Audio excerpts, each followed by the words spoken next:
And obviously, remote isn't for everybody. You know, a lot of roles these days are kind of hybrid roles, aren't they? I mean, how are you sort of assessing whether or not people you're interviewing them would be kind of productive in a remote setup, or at least that it would suit them? I think it's a very difficult thing to be able to assess that from an interview. And I think going back to the business challenge that I mentioned before, I think the financial disclaimer that investment funds have is very, very true here, right?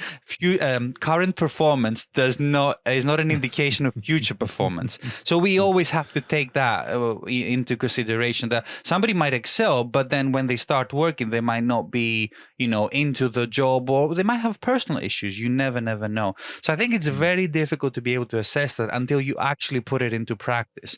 Now, again, I personally, I'm a hybrid worker, right?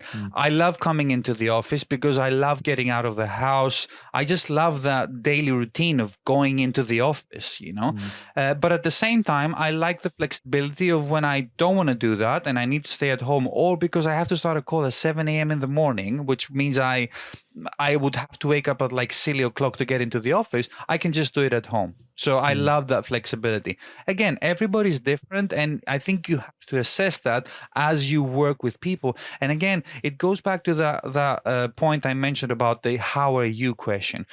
If you see somebody struggling or not performing as good as, you need to have that conversation about how are you.